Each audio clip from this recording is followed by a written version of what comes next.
మీ personal interviews మరియు వ్యాపార ప్రకటనల కొరకు ఈ నెంబర్ ని సంప్రదించండి. లవ్ స్టోరీస్ ఏమన్నా ఉన్నాయా మీకు? ఉందక్క. కానీ 6 months బ్యాక్ తనది మ్యారేజ్ అయిపోయింది వేరే అమ్మాయితో. ఒక 6 months అంటే అప్పటి నుంచి నేను ఇప్పటి వరకు అసలు కోల్పోలేకపోతున్నాను. పెళ్ళయ్యే టైంలో కూడా వాళ్ళ ఫ్రెండ్కి నేను కాల్ చేస్తాను. ఏంటిది మీ ఫ్రెండ్ అప్పుడు సపోర్ట్ చేసిన అబ్బాయిలే, నువ్వేంటి అమ్మాయివా ఏంటి నేను చేసుకోవడానికి, తన లైఫ్ తను చూసుకుంటుంది కదా అంటే, ఎన్ని రోజులు నాతో మాట్లాడారు కదా, మీరంతా సపోర్ట్ చేస్తారు కదా, మరి ఏంటిది మీరు చెప్పాలి కదా నేనున్నాను అనేసి. అంటే నువ్వేంటి అమ్మాయివా అనుకుంటున్నావా ఏంటి, కొజ్జవి కదా, నిన్ను ఎలా చేసుకుంటాడు, తన లైఫ్ తను అమ్మాయితో సెట్. అవసరానికి అయితే వాడుకున్నారు, బాగా వాడుకున్నారు. ఎంత ఏడ్చానో నాకు అసలు. మా ఫ్రెండ్ దీప్తి పక్కన ఇంకా ఏమైనా అయిపోతావేమో అనేసి బయటికి తీసుకెళ్ళడం, మూవీస్ తీసుకెళ్ళడం, ఇటు అటు. ఇంకా దీప్తి కూడా మాట్లాడింది వాళ్ళ ఫ్రెండ్స్ తో, మీరు ఎలా అంటారు అనేసి. మీరు సపోర్ట్ చేశారు కదా అప్పుడు లవ్ లో ఉన్నప్పుడు, రావడం పోవడం ఎక్కడికైనా తిరగడము, మీ ఇప్పుడు ఎందుకు నువ్వు అమ్మాయివా కొజ్జదానివి ఇలా ఎందుకు అంటారు, ఆ పిల్ల మనసు ఎందుకు ఇలా బాధ పెడతారు. ఇప్పుడు ఇంతకీ లవ్ చేసిన అబ్బాయి లవ్ మ్యారేజ్ చేసుకున్నాడా, అరేంజ్ మ్యారేజ్ చేసుకున్నాడా? లవ్ మ్యారేజ్ అక్క. Love marriage. నాతో ఉండి అక్కడ లవ్. మీరు ఎప్పుడు గుర్తుపట్టలే, పట్టుకోలా? అంటే డౌట్ రాలేదక్క, డౌట్ రాకుండా చేసేసాడు అబ్బాయి. ఇప్పుడు రేపు కాదు 2 days కి మ్యారేజ్ అన్నప్పుడు నా దగ్గరే ఉన్నాడు. ఇంకా మ్యారేజ్ అయ్యే టైంలో నాకు తెలిసిన సిచ్యువేషన్స్ ఉంటాయి కదా, ఆ సిచ్యువేషన్ నేను కాల్ చేస్తే తను కాల్ లిఫ్ట్ చేయట్లేదు. వాళ్ళ ఫ్రెండ్స్ కి చేస్తే అయిపోతుంది మ్యారేజ్ అయిపోతుంది, ఏదో గుళ్ళో చేపిస్తున్నారు, నువ్వేంటి అమ్మాయివా కొజ్జదానివి, నేను చేసుకుని ఏం చేస్తాడు ఇలా అనేసి. ఓకే, ఇప్పుడు వాళ్ళ వైఫ్కి ఏమన్నా తెలుసా ఇన్ఫర్మేషన్? తెలుసు, నేను అప్పుడు లవర్ అనేసి ఇప్పటికీ అంటదంట అప్పుడప్పుడు. ఏమని? ఏంటి మీ గర్ల్ ఫ్రెండ్ రీల్స్ ఇస్తుంది, మీ గర్ల్ ఫ్రెండ్ ఏంటి మంచి మంచి పిక్స్ పెడుతుంది అనేసి. ఓకే, మీరు చూసారు అమ్మాయిని? చూసానక్క, ఫోటో చూసాను అంతే, డైరెక్ట్ అయితే నేను ఇప్పటి వరకు చూడలేదు. ఇంకా డిప్రెషన్ లోనే ఉన్నట్టున్నారు. ఇంకా బాధ కదక్క, pain. 4 years love. 4 years love? 4 years నుంచి చేయకుండా 3 months నుంచి అటు లవ్ చేసి అటు మ్యారేజ్ చేసుకున్నాడు అబ్బాయి. ఫస్ట్ ఎవరు ప్రపోజ్ చేసారు? తనే. ఎట్లా పరిచయం, ఎక్కడ పరిచయం? అంటే మా విలేజ్ పక్కల తనది. అంటే మా ట్రాన్స్ కమ్యూనిటీలో మా ఫ్రెండ్ తను, ట్రాన్స్ మా ఫ్రెండే, వాళ్ళ ఫ్రెండ్ తను, అంటే తమ్ముడు వరుసకి. తో తన దగ్గరికి వచ్చేటోడు అప్పుడప్పుడు వచ్చి, ఇంకా సిరి ఏంటి అమ్మాయిలా ఉంది మీ దాంట్లో, తనే కావాలి నాకు సెట్ చేయి ఇలా అంటే, తను చెయ్యదురా, లవ్ చేయదు, తనకి ఇష్టం లేదు అలాంటివి అంటే, లేదు ఒకసారి అడుగు నేను చేస్తాను అని చెప్పేసి, ఓకే మాట్లాడదాం అనుకుంటే, నువ్వు అంటే నాకు ఇష్టం, లైఫ్ లాంగ్ నీతో ఉంటాను, మ్యారేజ్ చేసుకుంటాను అనేసి చెప్పేసి వాళ్ళ ఇంట్లో కూడా చెప్పాడు. ఇంకా వాళ్ళ ఇంట్లో ఏమన్నారో అది నాకు తెలియదు. మొత్తానికి అయితే అబ్బాయికి మ్యారేజ్ అయిపోయింది. మీరేమీ యాక్షన్ తీసుకోలే, వెళ్ళడం గానీ మాట్లాడడం గానీ? లేదక్క, తన లైఫ్ నేను మళ్ళీ తన లైఫ్ తను చూసుకున్నప్పుడు మళ్ళీ నేను ఎంట్రీ ఇవ్వడము, తన లైఫ్ మళ్ళీ సఫర్ అవ్వడం నాకు ఇష్టం లేదు. ఓకే, అటు హ్యాపీగా ఉండడమే ఇష్టం. తనతో రిలేషన్ లో 4 years గా ఉన్నప్పుడు మీరు అన్నట్టుగా నిజంగా అమ్మాయిలాగానే కనిపిస్తున్నారు కాబట్టి చాలా మంది ప్రపోజల్స్ కూడా వచ్చాయక్క, చాలా మంది చేశారు. కానీ నాకంటూ ఒకడు ఉన్నాడు కదా చాలు. వాళ్ళ ఫ్రెండ్ సర్కిల్లో కూడా ప్రపోజ్ చేసిన వాళ్ళు ఉన్నారు. కానీ నేను అది అబ్బాయికి తెలియదు, అబ్బాయికి తెలియదు. సో నేను అబ్బాయికి చెప్పేస్తాను, అలాంటివి చేయకండి, నాకు ఇన్స్టాలో మెసేజ్ చేయకండి, పర్సనల్ గా కాల్ చేయకండి, తనంటే నాకు ఇష్టం కదా, తనతో నేను రిలేషన్ లో ఉన్నది మీకు తెలుసు, మీరు ఎలా ప్రపోజ్ చేస్తారు అలా అనేసి. సో తన దగ్గర ఏముంది, ఏం బాగుంటాడు, నన్ను లవ్ చేయొచ్చు కదా, నేను అందరినీ రిజెక్ట్ చేసేసి తనతో ఉంటే తను నన్ను బాగా మోసం. ఓకే, 4 years ఇన్కమ్ మీరే పెట్టారా ఆయనకి? నా దగ్గర ఏం ఆశించేటోడు కాదు. సో అప్పుడప్పుడు ఏమైనా అవసరం ఉంటే పెట్టేదాన్ని. అది ఆశించడమే, ప్రతిసారి అడగారు ఎవరైనా కానీ, అవసరాలకి అడుగుతారు. ఇప్పుడు 6 months నుంచి లైఫ్ ఎలా నడుస్తుంది మరి? తనని మరవడానికి 20 days వరంగల్ మా ఫ్రెండ్ ఉంటది, అక్కడ 20 days ఉన్నా. ఇంకా అక్కడ నుంచి వచ్చి మళ్ళీ ఏడుస్తుంటే మళ్ళీ మా ఫ్రెండ్ ఇంటికి వెళ్ళిపో కొన్ని రోజులు అనేసి ఇంటికి వెళ్ళిపోయా.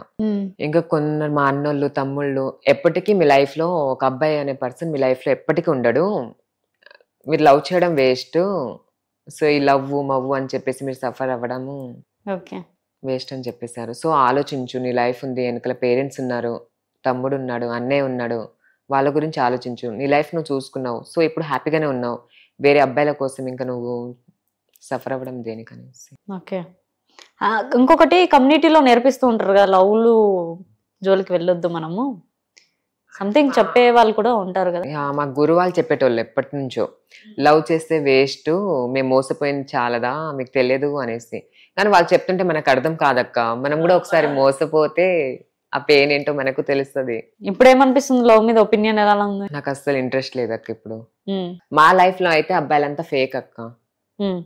ట్రాన్స్ లైఫ్ లో అయితే ప్రతి ఒక్క అబ్బాయి ఫేకే, కొన్ని రోజులు మాత్రం కాడికే అంతే. తనకు కావాల్సింది అవసరానికి వాడుకొని వెళ్ళిపోతారు.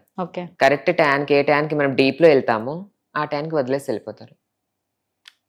అంటే వాళ్ళు లవ్ చేసినప్పటి నుంచి మనము అమ్మాయి అనుకునే లవ్ చేస్తారు. సో వాళ్ళకి వేరే అమ్మాయి మీద ఫీల్ వచ్చినప్పుడు ఆ టైంకి మనం అమ్మాయి కాదనేసి, నువ్వు ఒక ట్రాన్స్వి, నేను చేసుకుని ఏం చేస్తా, నీతో ఉంటే రేపు మ్యారేజ్ చేసుకున్న పిల్లలు పుడతారా, వేరే అమ్మాయితో ఉంటే వాళ్ళతో పిల్లలు పుడతారు, పలాని కొడుకులు బిడ్డలు అంటారు, నీతో ఉంటే నాకేముంటుంది, ఏముండదు. ఓకే, మ్యారేజ్ లేదక్క ఇప్పటిదాకా ఒకసారి కూడా. నెక్స్ట్ ఫ్యూచర్ లో చేసుకోనక్క.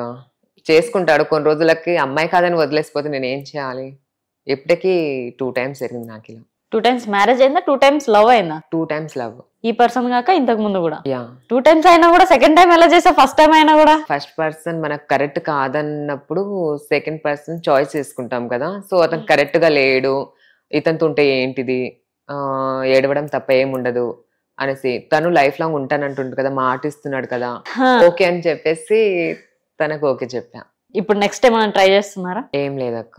పర్సనల్ గా లైఫ్ కోసం గానీ? లేదు, నాకు అసలు లవ్ మీద, మ్యారేజ్ మీద అయితే ఇంట్రెస్ట్ లేదు. ప్రెసెంట్ ఏ రిలేషన్స్ లేవు? ఏది లేదు. ఇప్పుడు ఎర్నింగ్ ఎలా? ఓపెనింగ్స్? ఓపెనింగ్స్. ఓకే, ఎక్కడ ఉంటుంది ఇప్పుడు? జూబ్లీ హిల్స్ లో. ఇక్కడే ఉంటారు అయితే? నేను దీప్తి మా ఫ్రెండ్, రూమ్మేట్స్ ఇద్దరు కలిసి ఉంటాం. ఓకే, ఇప్పుడు మోడలింగ్ గా ఏమన్నా వెళ్దామని అనుకుంటారా? అంటే పోస్టులు మొత్తం వేరే లెవెల్లో. నెక్స్ట్ మంత్ నుంచి ట్రై చేస్తాం అనుకుంటున్నాను. ఎందుకు అదే జోన్ ఎంచుకోవడం? అంటే నాకు ఎప్పటి నుంచో ఇంట్రెస్ట్ వెళ్ళాలి అనేసి. సో నాకు తెలియదు ఇలా ట్రాన్స్ మోడలింగ్ బయట తీసుకోరు కదా. సో మా ఫ్రెండ్ వల్ల ఇంకా నేను కూడా వెళ్ళాలనుకుంటున్నాను. సో ఫైనల్ గా మీ లైఫ్ లో మొత్తానికి థ్యాంక్స్ చెప్పాలంటే ఎవరికి చెప్పుకుంటారు? మా ఫ్రెండ్ దీప్తికి. ఓకే, ఎందుకు ఇంటర్వ్యూ కూడా? లేదు అంటే నేను ట్రాన్స్ లైఫ్ లోకి వచ్చినప్పటి నుంచి మా ఫ్రెండ్ నా తోడే ఉంది. ఎటు వెళ్ళినా మేము ఇద్దరం కలిసే వెళ్తాం. ఏ ప్రాబ్లం వచ్చినా ఆ పిల్ల ఉంటది, తనకి ఏ ప్రాబ్లం వచ్చినా నేను ఉంటా. ఓకే, ఇద్దరు కలిసి మేమిద్దరం ట్రాన్స్జెండర్ లో వీడియోలు పెడుతున్నారేంటి అంటే కామెంట్స్ లో, ఏంటి మీరు అమ్మాయిల, ఇన్ని రోజులు నేను అమ్మాయిలే అనుకున్నాను, మీ వాయిస్ లో ఎంత తేడాగా ఉంది సార్, మీరు మేడమా, కానీ చాలా బాగున్నారు, కానీ మీ వాయిస్ చాలా డిఫరెంట్గా ఉంది, అమ్మాయిలు కాదా మీరు, ఇది అది అనేసి. సో అందరికి క్లారిటీ ఇచ్చేద్దామనేసి మేము ఆ వీడియో తీసాం. ఓకే, ఇప్పుడు మీకు పెడుతున్న కామెంట్స్ ఏంటి? సాయి పల్లవి గారు లాగా ఉన్నారు అంటే నాచురల్ గా ఉంటారు అలా అనేసి. ఓకే, మీ ఫేవరెట్ ఎవరు? సాయి పల్లవి. ఫేవరెట్ ఏదైనా డైలాగ్ ఉందా చెప్పడానికి? అమ్మాయిలు కాదు, అమ్మాయి భానుమతి, ఒకటే పీస్, 2 కులాలు 2 మతాలు, హైబ్రిడ్ పిల్ల. సో ఫైనల్ గా అయితే మోడలింగ్ గా వెళ్ళాలనుకుంటున్నారు? అవును. అంతేనా? నెక్స్ట్ లవ్ స్టోరీస్, మ్యారేజ్ అసలు ఎలాంటి ఇంట్రెస్ట్ లేదు. ఓకే, ఇప్పుడు ఈ రకంగా ఏమనిపిస్తుంది, అమ్మాయిల లవ్ స్టోరీస్ ఒకలాగా ఉంటాయి కదా, ఇప్పుడు అమ్మాయిలది ట్రాన్స్ లైఫ్, ప్రతి ఒక్క లైఫ్ మీరు చూసారు, మీకు తెలుసు. సో బేసిక్ గా లవ్ ఎవరిది జెన్యూన్ ఉంటది? అమ్మాయిల దక్క. అమ్మాయిలది. ఓకే, ఇప్పుడు అమ్మాయిలు కూడా 2-3 చేస్తారు కదా. అమ్మాయి లైఫ్ లో అయితే అబ్బాయిలు జెన్యూన్ ఉంటుంది, మా లైఫ్ లో అయితే మేము జెన్యూన్ ఉంటాం. ఓకే, నిజంగానే సొసైటీని అంతా కాదనుకొని, ఇంట్లో పేరెంట్స్ని కాదనుకొని సర్జరీలు చేసుకొని వాళ్ళ బతుకుతుంటే కూడా మాట్లాడే మంచి పర్సన్ ఎవరు ఉండరు అన్నట్టుగా అంత అడిక్ట్ అయిపోయి లైఫ్ అనుకుంటే. సో మొత్తానికి అయితే బయటపడ్డారు. సూసైడ్ అట్లా ట్రై చేసి ఉంటారు నాకు తెలిసి. 1 time చేశాను అంతే. ఏం చేశారు? అంటే ఫ్యాన్ వేసుకున్నట్టు? లేదు, అంటే నాకు ఆ సిచ్యువేషన్ లో అర్థం కాలేదు. తను లేకుంటే నాకు అంటే ఉండబుద్ధి కాలేదు అసలు. తను లేని లైఫ్ ఎందుకు, తను ఉంటేనే కదా ఎన్ని రోజులు నేను హ్యాపీగా ఉన్నాను, తను వేరే వాళ్ళతో హ్యాపీగా ఉంటే నేను సింగిల్గా నేను ఎలా ఉండాలి అనేసి ఒకసారి ఊరి వేసుకుందాం అనేసి చీర కట్టాను అంత. జస్ట్ అని చెప్పినాగా ఫస్ట్ ఫ్యాన్ కురేసి ఉంటారని. అయితే ఫ్యాన్ కింద పడ్డదా? లేదు, అసలు ట్రై అయ్యాను కానీ ట్రై చేసాను, జస్ట్ కాలేదు. ఇంకా ఫ్రెండ్స్ వచ్చేసారు, టైంకి వేసినట్టు వాళ్ళు వచ్చి కాపాడతారు. ఓకేలే, నిజంగా అలాంటి మిస్టేక్స్ ఎప్పుడు చేయొద్దు. మిస్టేక్స్ వల్లనే చనిపోతారు, ఎవరు చావాలనుకోరు కానీ టైంలో అర్థం కాకుండా. సో మొత్తానికి అయితే ఫైనల్ గోల్ ఏంటి? మోడలింగ్ చేయాలి, ఫ్యామిలీని మంచిగా చూసుకోవాలి. సాయి పల్లవి గారు ఫ్యాన్స్ ఎవరైనా ఉంటే తిట్టుకోకండి. యా సో చూసారుగా ఇంటర్వ్యూ. నెక్స్ట్ ఇంటర్వ్యూతో మేము ముందట సైనింగ్ ఆఫ్ కీర్తి.